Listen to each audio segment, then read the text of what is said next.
So welcome to episode 13 of At Home with Cathy. Today we're going to look at decorative finishes using the paint.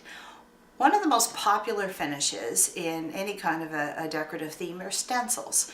So normally we work with a stencil brush, and Annie has developed a small foam roller that works beautifully with stencils. So today we're going to show you how to stencil what we've done, our previously painted cushion for our chair seat, I guess is what it is. We had done this 5 stripes, and the more I looked at it, I wanted to expand on the Swedish theme for this room, because one of the things Annie does in her Swedish theme, following our Bible, the painted recipes using chalk paint, one of the things she'd done is she had stenciled. And this is a stencil that she overlaps it. She does it, repeats it over and over again, overlapping using different colors, and then softens it by using a wash and sanding a little bit of it off, and then using a wash of old white just to give it a soft aged look. Well, I didn't want to do that on the rooms in here because of the way the rooms expand from one room to the next, but I did want to use some stenciling. So what we're going to do is I'm going to show you how we're stenciling fabric that we're going to turn into draperies for this room, and we're going to over stencil the stripes that we painted on our chair seat. So let's get started. So as I said, normally we worked when we were stenciling with a little stencil brush, and you did a whole lot of this and it took a long time and you got really tired of hearing that. The other problem I found was you always had underrun. It went under the stencil, the paint did. It didn't seem to matter how dry you got your stipple brush or your stencil brush. Well, Annie has come up with a little roller set. Just small, they're about 2 inches, there's thick foam, they slide off and on. What I like about them is that I can do some stenciling. I can pop the roller into a plastic bag so the paint doesn't dry out, move to my next color by just sliding it off the roller. So what I've done is I have the Swedish design is a bit more of a made-up flower. It's not necessarily one you'd find in nature. It's stylized. So I went through some of the stencils I have, and you can see on the back here, this stencil actually has, it's a big square. Well, I don't want that square. I just want the centerpiece. So I've used painter's tape to block out all the pieces that I don't want. And I'm going to do, following the first chair pad, I'm going to do 2. Now, I sort of centered my floral. This is an off-center design, and I needed to continue that with the stencil. So but I still need to situate the stencil. So I've put it so that the center of the stencil is about halfway into my yellow stripe. That's my Arles Gold. And the end of the stencil came to the top of the cushion. That way I didn't have to stop and measure every time. I am just going to slide this is Antoinette. It's a very soft pink. It's beautiful. I'm using paper plates or wax paper, and I want to get a fair amount of paint on here, but I don't want globby paint. I don't want to roller this and have big globs of paint. I want it to be almost rolling dry. And then I am just going to hold it with one hand. Put a little pressure. When you're doing it on the padded fabric, you need to add a little bit of pressure because, of course, the fabric wants to dent down. But I don't want this stencil to be a dark pattern. I just want to have the image of a stencil. So it doesn't have to be perfect all the way along. So then I moved part way down. I did a second one. I centered it this time on the green, and the edge of my stencil came just about level with the edge of the one before it, the one that I did before. And I'm just going to do the same thing. Just going to roller over the whole thing, making sure that I get some paint, but again, not worried if I don't get a really thick coat. It's a stylized finish. It's not a finish that I need to be perfect. I do want to get a nice coverage there. And of course, the paint is going to dry a little bit darker. Now, when I lift that up, I can see where I didn't get, right here, I didn't get quite as much paint as I like. I love this stencil because I can just center it again very easily. and go back and put a little more paint right there. There. So that is my Antoinette. I'm going to pop my roller into the bag, tighten it up. The nice thing about stencils is they dry very, very quickly. So I can move right on to my next color. This is Versailles Green. And when I first did this, I thought, uh-oh, it's a little bit too light. But it dries just a little bit darker. And then when I wax it, I get a little bit more, almost a gold look to it. So now this same thing. It had sort of a triangular pattern. I taped off what I didn't want. I didn't want the whole corner to look. I wanted it to come out more of a V, just of vines. But I only was using half the side. So here, I'm going to just go on the outside, just into the blue a little bit if I want to be. Hold it down, give it a roll. And because I come very close to the edge here, I put a little bit of painter's tape so that I didn't roll over my edge. And mark the cushion where I didn't want it to with a straight edge. There's one green. I'm going to come down here and do the same. By the time I have finished doing this, the Antoinette, the soft pink, has almost dried. And then one more using the other side over here. It almost is going to look as though I freehand painted it when I'm done, because I didn't mark my positions. No two chair seats are going to be exactly the same, but that's okay. It's kind of an artistic impression.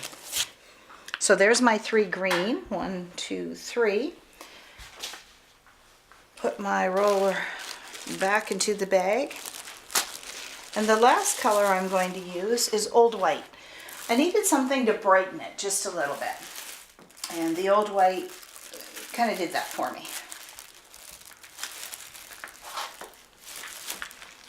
Pull that out of the bag, get it wet, a little bit of paint. And for this one, these were a little bit too snowflakey. Nice pattern, but I just wanted the center. So I taped off all of the outsides that I didn't want so that I just had these nice sort of bullseye centers. And what I'm going to do is I'm just going to put 4 of them, and they're a little bit random.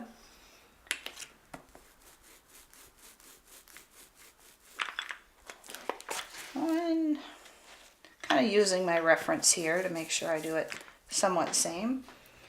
2.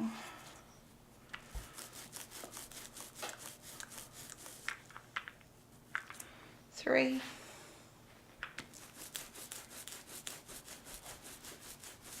And 4. So now we're going to let that dry. And while this is drying, I'm going to show you what I'm doing with the fabric. This is a sheer piece of fabric that I'm going to use for draperies here. It has a linen look, which is lovely, but it's polyester. And that was important because this room gets an awful lot of sun in the 2 windows. So if I put linen here, it's going to fade quite quickly. I needed something that was going to actually be a drapery fabric, have a little more toughness to it. And because it's sheer, it's a fun thing to paint because you'll see the paint as when it's hung up. I'm doing an overall pattern, and I'm doing it before I make it into a curtain because that randomness is kind of what I liked. What I did was I spread it out. I've got about half of it, half of the width here. I've done an Antoinette with my large stencil. Then I've done a small leaf. I've done a few of the more florally, the little vine things, and then I've done my Old White. So I'm just going to move this piece over and show you. So underneath, because this is sheer, the paint is going to come through a little bit. I need something to absorb the paint. I could use paper towel, I could do something like that. I'm using an old sheet. It's just on top of the table. There's not enough paint to go through this sheet, but you can see here where my green has gone through because I'm pushing. And I need something that absorbs that paint a little bit so that it doesn't spread out on the shear. I am just going to lay this here. And I've got to tell you, when you're doing it and it's random, it's so fast. You don't really have to plan it too much. So let's start, actually, yeah, let's start with that. Only because I find it easiest to start with the largest pattern first in my stencil so that I sort of anchor the pattern a little bit. Even if it is random, it's still anchored. And again, because I can just put these in little bags, it goes so fast. So I'm going to roll her a little bit of Antoinette, get that nice and even, and make sure that I'm just starting my pattern again. Just holding it down. I don't want the stencil to move, because then it will look smudged. And this is a very delicate pink. So there, and it'll dry and be lighter. It's a little bit dark right here, but it will dry and be a lighter color. Oops. I'll do one more up here.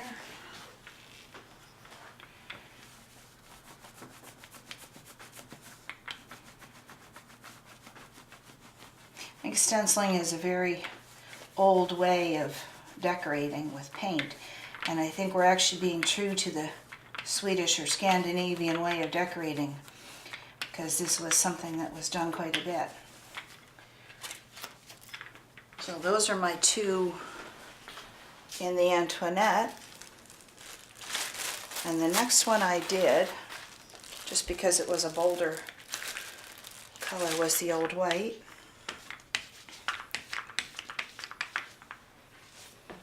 And I did those just kind of randomly. They draw the eye.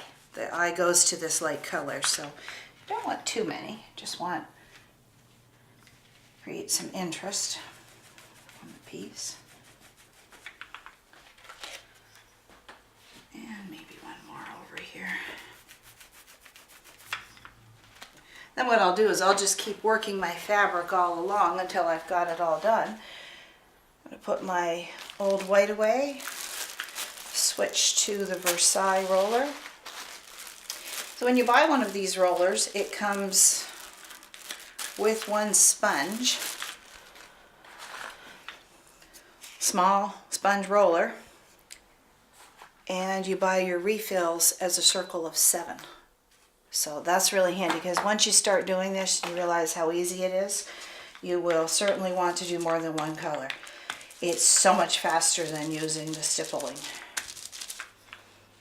So here I did a green leaf pattern that I've got taped off here, and a little bit of my sort of support vines, I guess. And what I did was to create, I wanted a pattern that did have a right side, or a top, I guess. I am using the pink, and underneath it I'm putting a double scroll using the Versailles to sort of make it look like a plant, a flower growing out of a flower pot, or being supported by a vine. I did that at the bottom, and then just for fun, I did random leaves.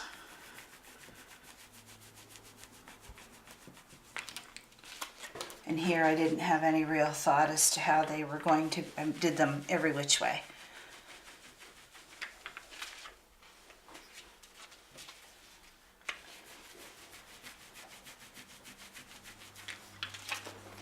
So this will dry. I'll move it along, do the next section. When it's all done, I will turn it into curtains. And the beauty of this paint is, once it sets, it's not going to run. It's going to stay. So even when I wash these curtains at some point, the paint is going to set, and I have actually dyed permanently my fabric. So that is stenciling.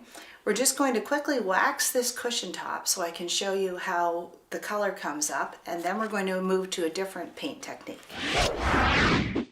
My stencils have dried. So in order to protect this chair seat and actually make it usable, I need to add wax. And when I do this, two things happen. I change the color a little bit. You can see this green goes from being a light to a dark. I have to really work the wax into the pattern. This fabric was a tapestry, and so it had lots of texture to it. And you can see as I'm doing this, I'm going to go through quite a bit of wax, but you can actually see the Paris gray base starting to change to a richer, darker gray.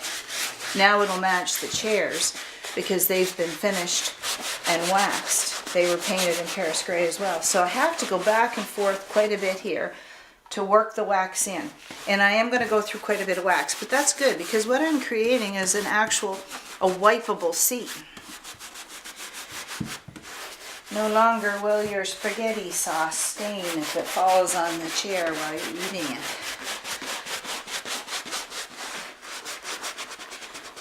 The other thing about waxing is you can see where you haven't waxed because it stays a light color as you're working it in here. So there we go, that's worked in. So I'm going to wipe off the excess wax.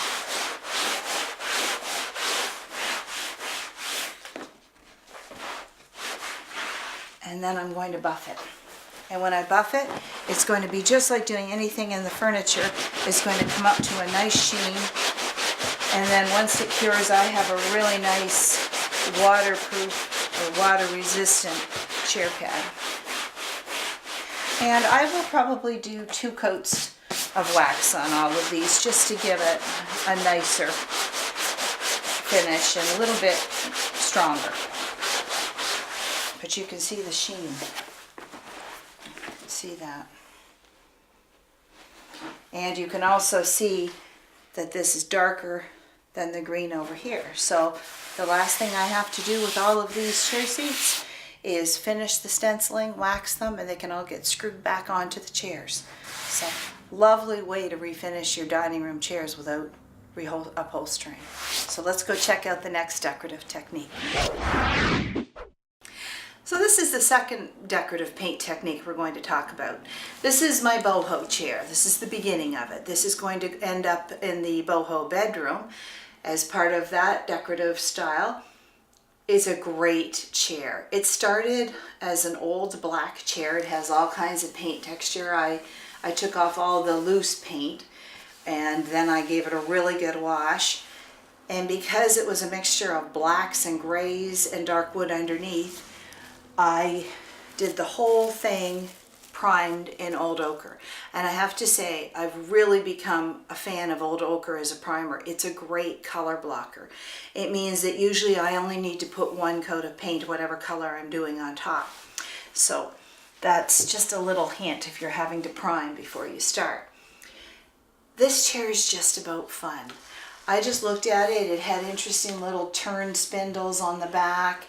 It had stripes, and the way I came up with the colors was I looked at my color chart for the boho room and I thought, okay, I've used my green, I've used my Louis Blue and my green. How am I going to use all the other colors that I want to feature? And also, how am I going to use all the other colors left in the Annie Sloan palette? This is the answer to that. So it quite literally has all the rest of the colors that I haven't used anywhere else on it. And I just had fun with it. I started by taping off using painter's tape, just roughly to get some symmetry to it. And then I just started painting. So I painted all the legs going up, or sort of repeats of each other, starting with a Greek blue, Antibes green, Barcelona orange, a little bit of Emile, Henrietta is what I used, Provence, the English yellow, Here I've used Amsterdam. I put Antibes green here, and I just kept going. So the base coat was the old ochre. The next coat was all of my colors, but now I need to add the boho part. So one of the themes we're doing in the boho room is decoupage, and we're using birds. And I thought it might be kind of fun to trace a bird onto my chair and make him part of the... So because I used the paper to cut out the birds, I can just use it to trace the outline of what I'm doing in the paper. And it won't be perfect because the paint is rough, but now I have a little bird there. And I have two different sizes. So I'm just going to paint myself an orange bird. For this, I'm not using Annie's brushes because I need to work with something that's a little bit more delicate. I need finer lines. So I'm just going to take that Barcelona orange. And I'll probably have to do 2 coats, but I'm just going to paint myself a bird. And he's a folky bird. So it doesn't quite matter if I don't get him perfect. He's an interpretation of a bird. And because there's rough paint under here, he's going to be a textured boho bird. This isn't hard to do. You just need a steady hand. And if you don't have a steady hand, stencil it. I could have done that too. I could have used my cutout and just used it as a stencil. And I'll probably have to give him 2 coats because he's over the Amsterdam green, and that's a pretty intense color. But we'll just give him 1, and then we'll play with some of the other things we're going to do on this chair. Before I started painting this chair, I looked up boho chairs on my good friend Google and looked at a whole lot of different interpretations of boho, and that's what it is. There are a lot of different interpretations, and a lot of them were fun and whimsical, and you don't really follow a pattern. So we're going to let him dry, and we're going to try a different pattern. So this is Annie's mix mat, and when we did our color mixing chart, I showed you how to use the chart that's on this silicone mat to blend colors.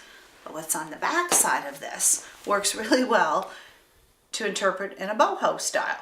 She's got all kinds of little simple patterns. Some are more intricate than others, little flowers, little birds, little architectural details, some fruit, leaves, tiny little patterns that you can do. So this is a great inspiration to just pick something from here and do on your boho chair.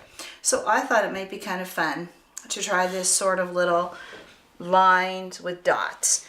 And to start, we're going to do that right along the edge of the chair right here.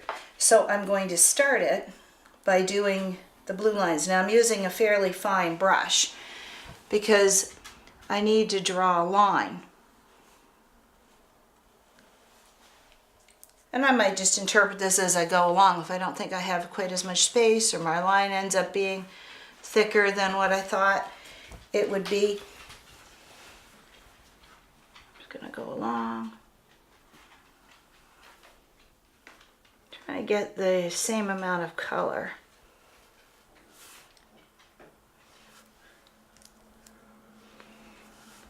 I don't want to use too thick a brush because I don't want too thick a line. So it means I have to keep going back and dipping my brush a little bit. I just make little dots on wax paper because it'll stay wet for quite a long time.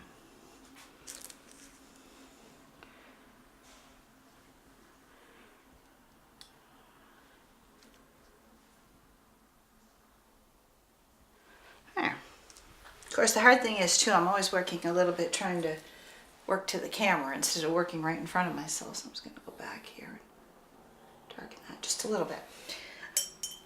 So that's a little bit of Greek blue. Now these are all done in black and white, so you're completely open to interpretation for what you want to do for your colors. Now I'm going to do little orange dots.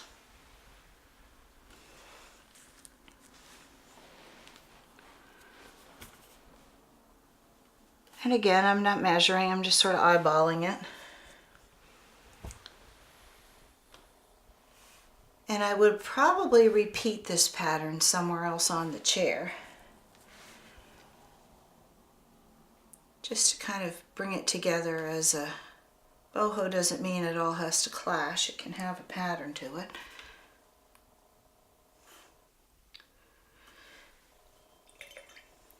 And then I'm going to pick up some yellow. This is my English yellow.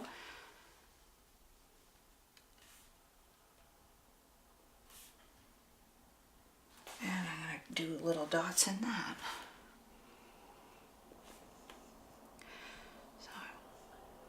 So you get the idea. There's no right or wrong to this. I can tell you one thing, it's a lot of fun and it takes quite a bit of time. I think I've spent more time painting the boho chair than almost any other single piece of furniture, because you have to keep stopping and starting with your paint colors. You can only go so far and then you have to wait for, whoops, keep a little cloth handy to wipe off oopses.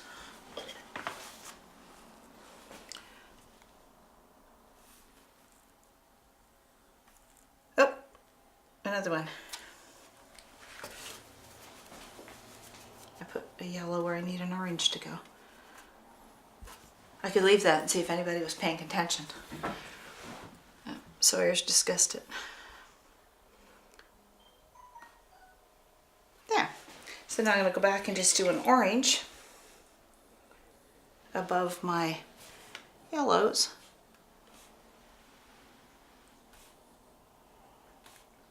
And I may have to go back and do a second coat on some of them, because they do, sometimes when it's dried you can tell that it's not quite as intense as you'd like it to be. You just go back and do a second coat.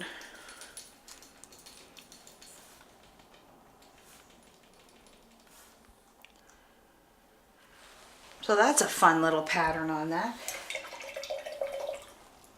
And I would do something similar on my bird. I might give him feet, I might not, I might paint a branch, he might be sitting there, and I would go all along and do some more patterns. I also thought that what I'd probably do with some of this would be to put in a stripe. Just a thin stripe, and I'm using graphite to kind of define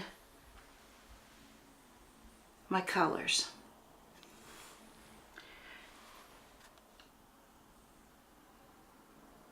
This is a little bit tricky because I have a lot of texture here.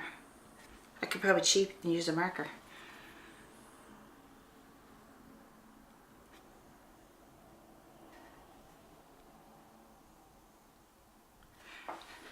It just sort of gives a little bit of a break between the colors, and somehow it seems to enhance them a little bit more.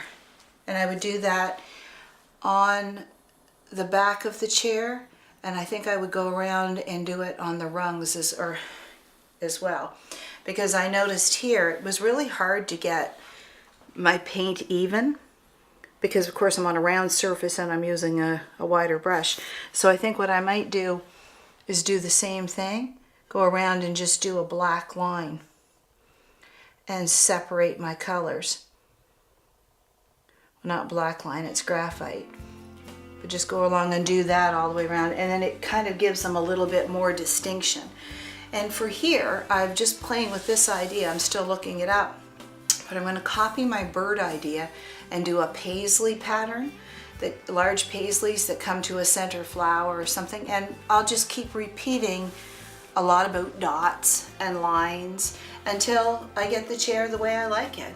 And there's really no right way or wrong way to do this. It's your imagination and how much time you want to give to it. So this is going into the boho room, and that is going to be episode 14 when we go upstairs and look and see what there is still left to do in that room. Hope you join us next week.